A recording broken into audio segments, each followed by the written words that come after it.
नमस्कार, आप देख रहे हैं के चैनल और मैं हूं आपके साथ सपना ठाकुर। खबरों में आगे बढ़ने से पहले एक नजर डाल लेते हैं आज की सुर्खियों पर।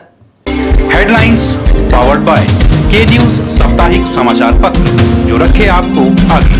को स्पॉन्सर्ड बाय स्वर्ण आभा ज्वेलर्स, जो दे 100% शुद्धता की गारंटी, और ब्लूमिंग वैली, जो आपके अपनों तक पहुंचाए आपका प्यार। प्रदेश सरकार के 4 साल के कार्यकाल को निराशाजनक करार देते हुए हमीरपुर भाजपा मंडल ने राज्यपाल को भेजा ज्ञापन, कार्रवाई की उठाई मांग। नाला बनकर रह गई है पानी से लबालब रहने वाली ब्यास नदी, पंडोर डैम से नहीं छोड़ा जा रहा नियमों के तहत पानी।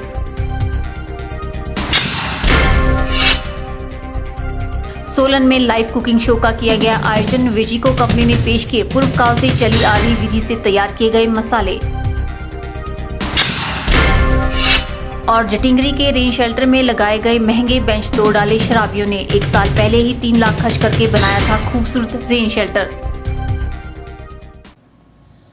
स्थानीय विधायक एवं पंचायती राज मंत्री अनिल शर्मा ने विकास की अनदेखी पर सरकारी धन का दुरुपयोग किया है। यह आरोप लगाया है सदर मंडल भाजपा के पदाधिकारियों व कार्यकर्ताओं ने।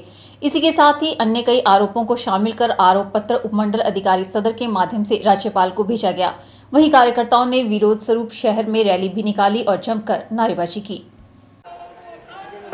बुधवार को पूर्व प्रत्याशी भाजपा डी ठाकुर की अगुवाई में सदर मंडल भाजपा ने स्थानीय विधायक एवं पंचायती राज मंत्री अनिल शर्मा के खिलाफ बनाए गए आरोप पत्र को उपमंडल अधिकारी सदर के माध्यम से राज्यपाल को भेजा। इस दौरान कार्यकर्ताओं ने शहर में रैली भी निकाली और नारेबाजी भी की। इस मौके पर पूर्व प्रत्याशी भाजपा डी ठाकुर ने अनिल शर्मा पर आरोप लगाते हुए कहा कि हिमाचल में पंचायती राज व ग्रामीण विकास मंत्री अनिल शर्मा ने मंडी शहर में अपने होटल मेफेयर को केवल 3 मंजिल बनाने की स्वीकृति नगर परिषद से ली थी, जबकि उस होटल की 6 मंजिलें अनाधिकृत रूप से बनी है। इसकी जांच विजिलेंस द्वारा की जा रही है। पिछले 5 वर्ष लगातार इसकी मुरम्मत होती रही और अब जांच से बचने के लिए होटल का नाम बदलकर रिजेंट पाम रख दिया गया है।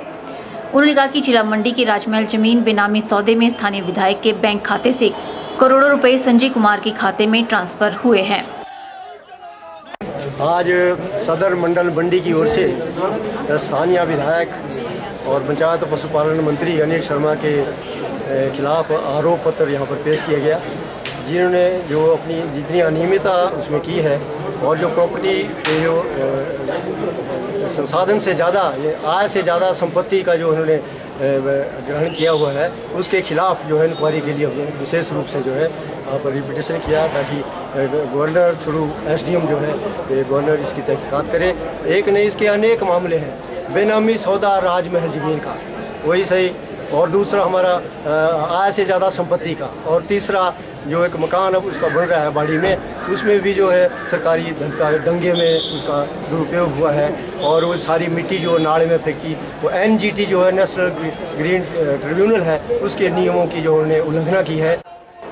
साथ ही उन्होंने आरोप लगाया कि पशुपालन विभाग में हाल ही में अनियमित रूप से हुई भर्तियों में योग्यता को दरकिनार करते हुए जितनी भी डी क्लास पद पर नौकरियां लगाई जा रही हैं, वह ट्रांसफर की जा रही हैं, वह सब इनके अपने कार्यकर्ता व परिवार से संबंध रखते हैं। साथ ही उन्होंने आरोप लगाया कि इसके अतिरिक्त स्थानीय विधायक के परिवार की सूरत में 36 बीघा मंजूर भूमि के अलावा करीब 70 बीघा से अधिक सरकारी जमीन पर अवैध कब्जा किया गया है। इसी के साथ जो पंचायती राज विभाग में और दूसरे हमारे पशुपालन विभाग में हाल ही में जो नौकरियां अभी पद जो अभी भरे गए हैं, उसमें जो है अनियमितता बरती गई है और वहां योग्यता को दरकिनार रख के जो है सिफारशी लोगों को वहां पर रखा गया है। और बहुत सी अनियमितताएं, जो लोग एक समय पे जिन्होंने बगीचा वहाँ पर 1970 पे लिया था, 36 बीघे की करीब वहाँ उनको मंजूर था, लेकिन वहाँ 100 बीघे से ज़्यादा जो है वो सरकारी भूमि पे उन्होंने अनधिकृत कब्जा किया हुआ है, जो पॉलिटिकल प्रेशर की वजह से जो है सारे केसेस डम पड़े।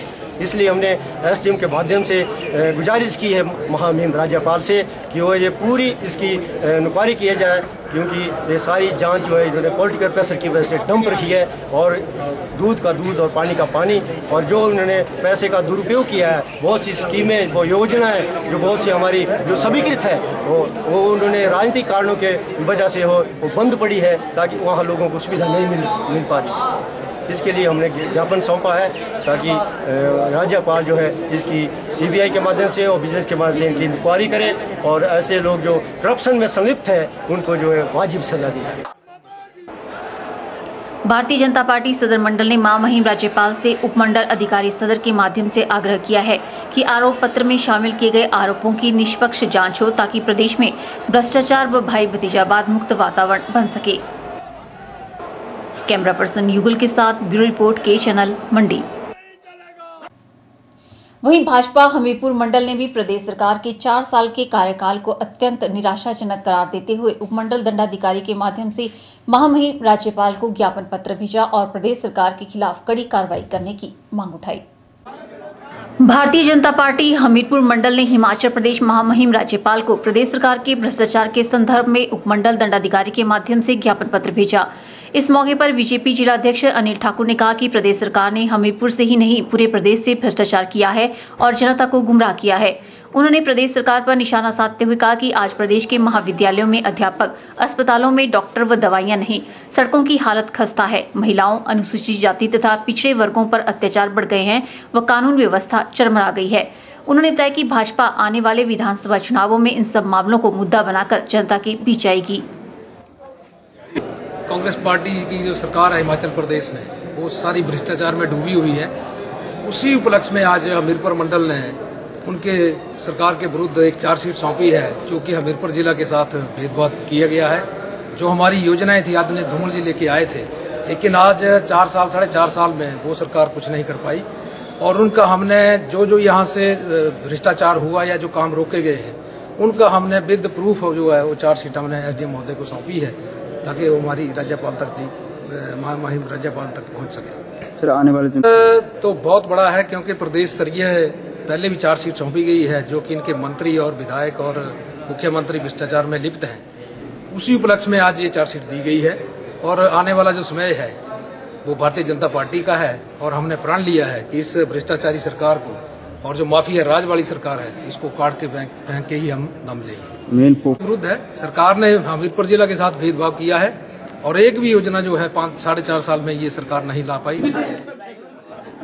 जिला अध्यक्ष ने कहा कि हिमाचल प्रदेश की वर्तमान सरकार का 4 साल का कार्यकाल अत्यंत निराशाजनक रहा है। इस दौरान न तो प्रदेश सरकार ने प्रदेश का विकास किया और न ही जनता की समस्याओं का समाधान किया।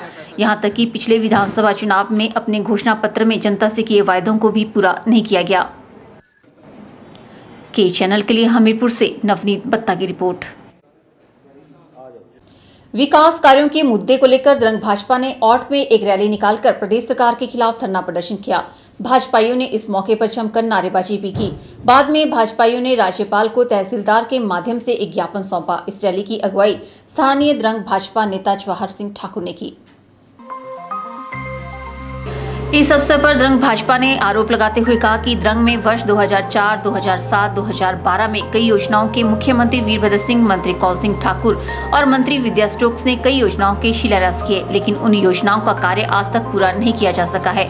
इन योजनाओं में सिंचाई योजनाएं, सड़क योजनाएं और पेयजल योजनाएं शामिल है। द्रंग विधानसभा क्षेत्र में 30 ग्राम पंचायतें पिछड़े क्षेत्र में आती हैं, लेकिन इन पंचायतों में भी विकास कार्य तेजी नहीं पकड़ पाए हैं। उधर इससे पूर्व द्रंग भाजपा ने कार्यकर्ताओं के साथ एक बैठक भी आयोजित की, जिसमें सैकड़ों कार्यकर्ताओं ने उत्साह दिखाया। यूपी, उत्तराखंड और गोवा की जीत के बाद कार्यकर्ताओं में काफी जोश देखा गया। इस अवसर पर द्रंग भाजपा नेता जवाहर सिंह ठाकुर ने अपने संबोधन में कहा कि कांग्रेस की नीतियों से आम आदमी पूरी तरह से त्रस्त है। प्रदेश में भी इस बार कमल खिलेगा। उन्होंने कहा कि द्रंग विधानसभा क्षेत्र में शिक्षा और स्वास्थ्य संस्थानों में सैकड़ों पद रिक्त पड़े हैं। क्षेत्र में वन खनन माफिया सक्रिय है। उन्होंने यह भी कहा कि द्रंग में जमकर भ्रष्टाचार किया जा रहा है और सरकार के पैसे का भी दुरुपयोग हो रहा है। किसानों और बागवानों को उजाड़ा जा रहा है। उन्होंने कहा कि लाची विद्युत परियोजना से ग्राम पंचायत औट व भटवाड़ी क्षेत्र को पानी दिया जाना था, इसलिए परियोजना ने 3 करोड़ 60 लाख रुपए दिए थे, जिसका शिलान्यास मुख्यमंत्री ने किया था, लेकिन इस परियोजना का कार्य पूरा नहीं हो पाया है। इसके अलावा ग्राम पंचायत नगवाइन, झीड़ी, पनारसा एवं औट के सुधार व संवर्धन के लिए 27 मार्च 2007 को शिलान्यास किया गया था, लेकिन ये योजना पूर्ण नहीं हो पाई है। उन्होंने कहा कि उठाऊ पेयजल योजना का शिलान्यास 11 फरवरी 2004 को किया गया, यह योजना भी पूर्ण नहीं हो पाई। उन्होंने यह भी कहा कि उठाऊ पेयजल योजना हंसू जोरी का 10 मई 2015 को शिलान्यास किया गया, यह भी पानी नहीं दे पाई है। इलाका स्नौर में 15 प्रवक्ता व 28 टीजीटी रिक्त पद पड़े हैं। जवाहर ठाकुर ने कहा कि पनारसा डिग्री कॉलेज का भवन अभी तक नहीं बन पाया है, स्लॉट ITI में न भवन बन पाया, न ही स्टाफ पूरा हो पाया। प्रधानमंत्री ग्राम सड़क योजना बांधी, नगवाई, सिलमसोरा, टकोली, पाली, भालथड़, पनारसा, कोटधार, चमारजानी, संसुई, टिप्पर, कासना, जलाखेड़ी सड़क अभी तक नहीं बन पाई है।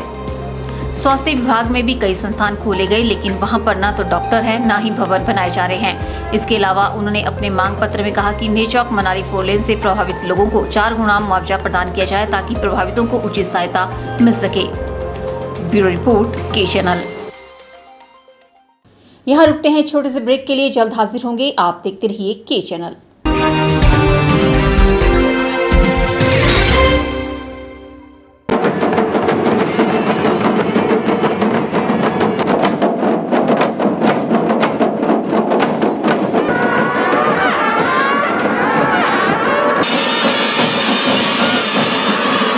शिवरात्रि मेले की आप सबको शुभकामनाएं।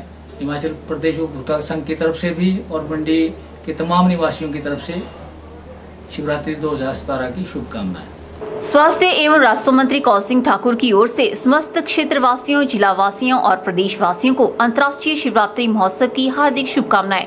भगवान शिव आप सभी की मनोकामनाओं को पूरा करे और आप पर प्रभु की कृपा दृष्टि बनाए रहे, यही कामना है। सांसद रामशूर शर्मा की तरफ से समस्त कार्यकर्ताओं, पार्टी पदाधिकारियों, जिला वासियों और प्रदेश वासियों को अंतर्राष्ट्रीय शिवरात्रि महोत्सव की हार्दिक शुभकामनाएं।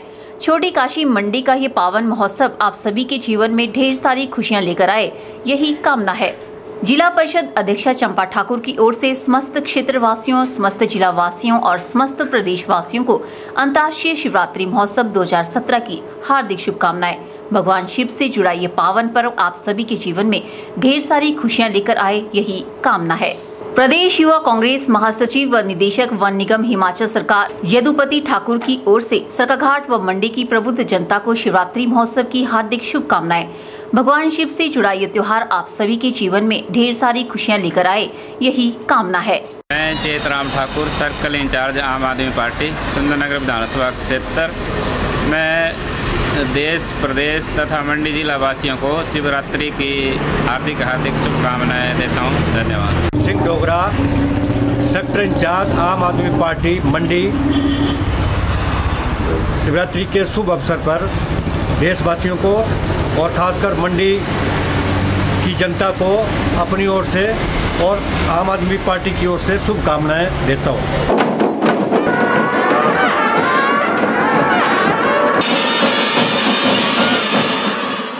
पूर्व जिला प्रवक्ता भाजपा एवं वरिष्ठ अधिवक्ता राजकुमार चावला की ओर से प्रदेशवासियों को अंतर्राष्ट्रीय शिवरात्रि महोत्सव की हार्दिक शुभकामनाएं। छोटी काशी मंडी का ये पावन महोत्सव आप सभी के जीवन में ढेर सारी खुशियां लेकर आए, यही कामना है। संयोजक दलित वर्ग, पिछड़ा व अल्पसंख्यक वर्ग एवं पूर्व जिला परिषद सदस्य चमन राही के सौजन्य से अंतर्राष्ट्रीय शिवरात्रि महोत्सव की जिला वासियों और प्रदेश वासियों को हार्दिक शुभकामनाएं। चमन राही कामना करते हैं कि स्वास्थ्य मंत्री कौल सिंह ठाकुर जल्द प्रदेश की बागडोर संभाले और प्रदेश का चहुमुखी विकास हो। कौल सिंह के वास्ते खाली कर दो रास्ते।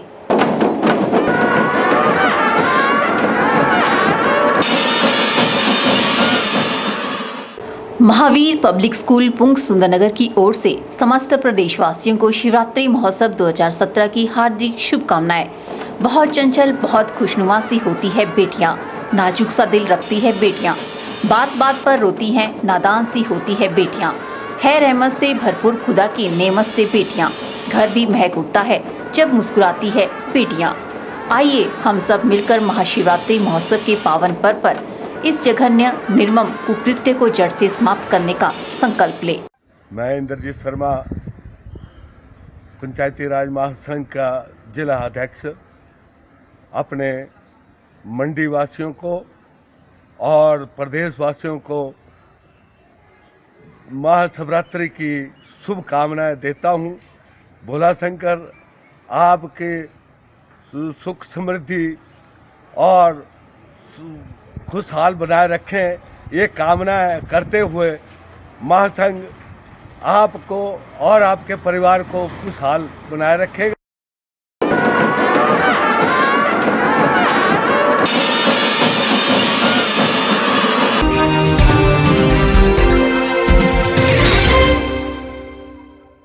हालांकि अभी गर्मी का मौसम दूर है, लेकिन नदी नाले अभी से ही सूखने की कगार पर पहुंच गए हैं।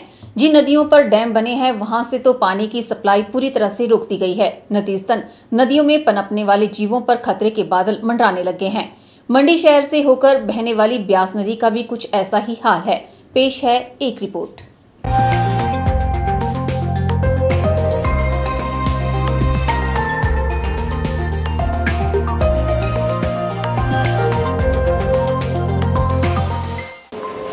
मंडी शहर से होकर बहने वाली ब्यास नदी जब अपने पूरे उफान पर होती है तो देखने वाला थोड़ी देर के लिए रोमांचित भी हो उठता है और घबरा भी जाता है। लेकिन आजकल ब्यास नदी को देखकर ऐसा बिल्कुल नहीं कहा जा सकता कि यह नदी इतनी रुद्र भी होती होगी। कारण ब्यास नदी में छोड़े जाने वाले पानी को रोक देना। मंडी जिला मुख्यालय से करीब 20 किलोमीटर की दूरी पर पंडोह के पास PSL प्रोजेक्ट ने डैम बना रखा है।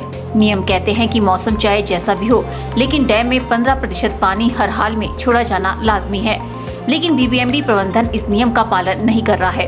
पंडोह डैम के पास की तस्वीरें बताती हैं कि डैम से पानी नहीं छोड़ा जा रहा है, जिस कारण यहाँ से आगे ब्यास नदी के अस्तित्व पर संकट के बादल मंडराने लगे हैं।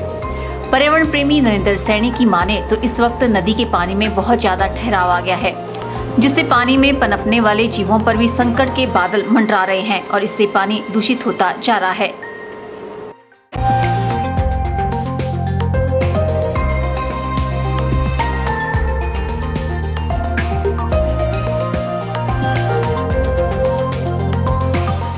सन 2005 में हिमाचल सरकार ने एक नोटिफिकेशन इशू की थी कि जितने भी डैम बन चुके हैं और बन रहे हैं वहां से 15% पानी छोड़ा जाएगा। लेकिन बड़े खेद के साथ कहना पड़ रहा है कि 1 महीना हो गया, जहां तक मैं जिला मंडी की बात करता हूं, पंडोह से इस वक्त पानी 0 है और बरोड से भी 0 है, जिसके कारण कई प्रजातियां मछलियों की लुप्त हो चुकी है, कई लुप्त होने वाली है। अगर ब्यास नदी की तरफ नजर डालें तो एक खड्ड जैसे लगती है और जहां जहां ये स्कीमें हैं पानी उठाने के लिए पीने योग्य, तो अगर ऐसा ही गंदा पानी रहा तो पीलिया हो सकता है, जैसे शिमला में हुआ था। पर्यावरण प्रेमी नरेंद्र सैनी की माने तो उन्होंने इस बारे में कई बार जिला प्रशासन, BBMB प्रबंधन, राज्य सरकार और पर्यावरण मंत्रालय को खत लिखे, लेकिन जिला प्रशासन के सिवाय और किसी के खत का कोई जवाब नहीं आया। नरेंद्र सैनी का आरोप है कि BBMB प्रबंधन सिर्फ कागजों में ही इस बात को दर्शाता है कि डैम से पर्याप्त मात्रा में पानी छोड़ा जा रहा है, जबकि हकीकत कुछ और ही है। वहीं नरेंद्र सैनी ने सत्ता पक्ष और विपक्ष से भी इस पर गहन चिंतन करने की गुहार लगाई है।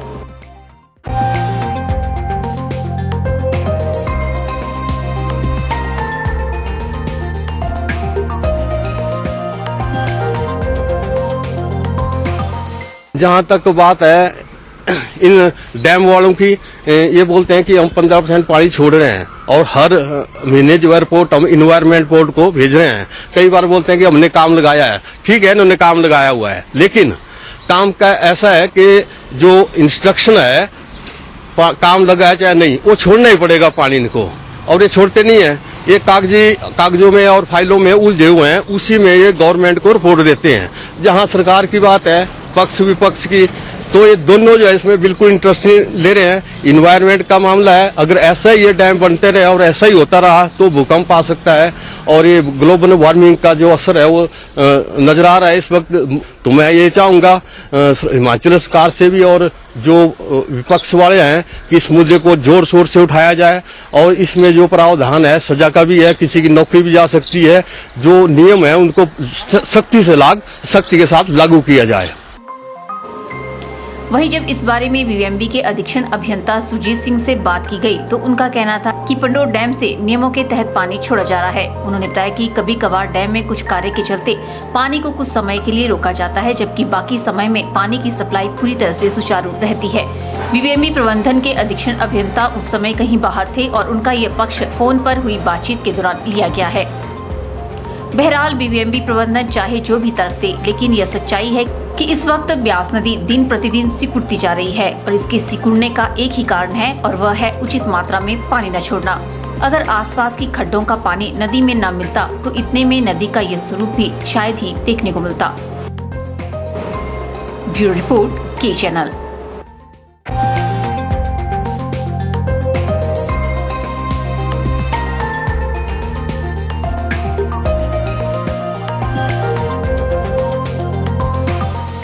फिलहाल वक्त चला है एक और ब्रेक का, मिलते हैं ब्रेक के बाद।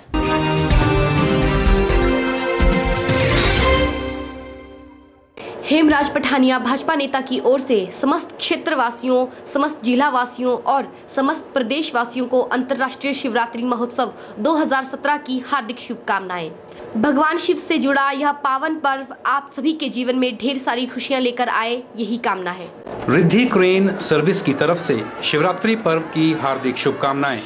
किसी भी प्रकार का 2 टन से लेकर 20 टन तक का भार उठाने के लिए क्रेन सर्विस उपलब्ध है। We are specialist in heavy loading, pulling and lifting, building fabrications, accidental vehicle crane facility.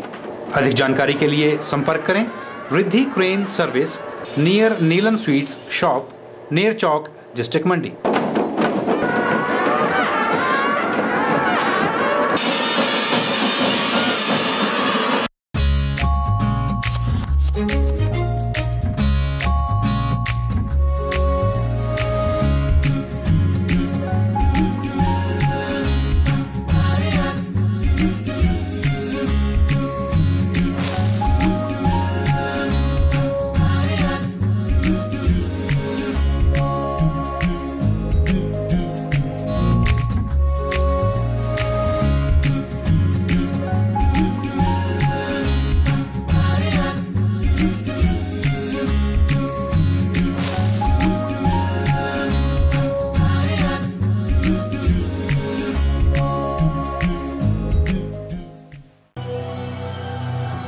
सोने के दाम भले ही ऊंचाइयां छू लें, लेकिन ग्राहक को चाहिए सिर्फ गुणवत्ता, और वो आप तक एक लंबे समय से पहुंचा रहे हैं मल्होत्रा ज्वेलर्स। मल्होत्रा ज्वेलर्स लेकर आए हैं धनेड़ा बाजार में एक नया शोरूम। यहाँ हर प्रकार के हॉलमार्क जेवर उपलब्ध हैं। यही नहीं, यहाँ आप अपनी मनपसंद के और पारंपरिक जेवर भी पा सकते हैं। यहाँ ग्राहकों के लिए नई स्पेशल स्कीम्स भी चलाई गई हैं। ज्यादा जानकारी के लिए संपर्क करें new Malhotra jewellers, near Indira market, Dhaneda Bazaar, मंडी।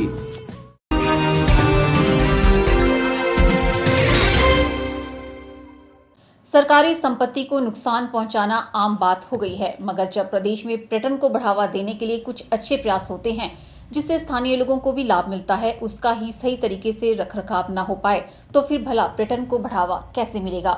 इसी तरह का जीता जागता उदाहरण है प्रदेश के प्रख्यात सौंदर्य स्थल रोड के रास्ते पर जटिंगरी में बनाया गया अत्याधुनिक रेन शेल्टर। जिला मुख्यालय से 50 किलोमीटर की दूरी पर जटिंगरी के आगे घने जंगलों के बीच बनाया गया रेन शेल्टर। पर्यटन विभाग ने एक ऐसी जगह का चयन किया था जहां से पर्यटक पूरी जौहर घाटी को देख सके, घने जंगलों के सौंदर्य को निहार सके, बर्फ से लबालब चोटियों के सौंदर्य से रूबरू हो सके और फिर बुरांस के पौधों पर फूलों के रूप में खिली लाली की महक नजदीक से ले सके, कुछ पल यहाँ बैठें और आनंदित हो पाएं। इसी गरज से इसका निर्माण लगभग 1 साल पहले पहाड़ी शैली में किया गया था। यही नहीं, इसमें महंगे स्टील वाले बेंच भी लगाए गए थे ताकि पर्यटक परिवार सहित यहाँ आराम से कुछ पल बैठ सके और एक अच्छा संदेश यहाँ से लेकर जाए। मगर कुछ ही दिनों बाद शराबियों ने इसमें रखे महंगे बेंचों को तोड़कर जमींदोज कर दिया। अब यहाँ शराब की बोतलें स्वागत करती हैं, टूटे बेंच यहाँ की शोभा बन गए हैं और एक आकर्षक ठहराव गंदगी की ढेर में बदल गया है। सवाल तो यही उठता है कि ऐसे में ग्रामीण पर्यटन कैसे आगे बढ़ेगा और इस तरह के तैयार ढांचे का सही रखरखाव कैसे हो पाएगा। इस बारे में जब मंडलीय पर्यटन अधिकारी एवं उपनिदेशक पर्यटन नीरज महाजन से बात की गई तो उन्होंने बताया कि इसके निर्माण के लिए पर्यटन विभाग ने वर्ष 2015 व 16 के बजट में 3 लाख रुपए मंजूर किए थे, जो विकास खंड अधिकारी द्रंगपद्धर को दिए गए। उन्होंने इसका निर्माण करवाया था और उन्होंने ही इसका रखरखाव करना है। उन्होंने रेल शेल्टर की दुर्दशा पर हैरानी भी जताई और दुख भी जाहिर किया कि ऐसे में तो पर्यटन गतिविधियों को धक्का लगता है। ब्यूरो रिपोर्ट, के चैनल। यहाँ रुकते हैं एक और ब्रेक के लिए। ब्रेक के बाद भी खबरों का सिलसिला यूं ही जारी रहेगा। आप देखते रहिए के चैनल।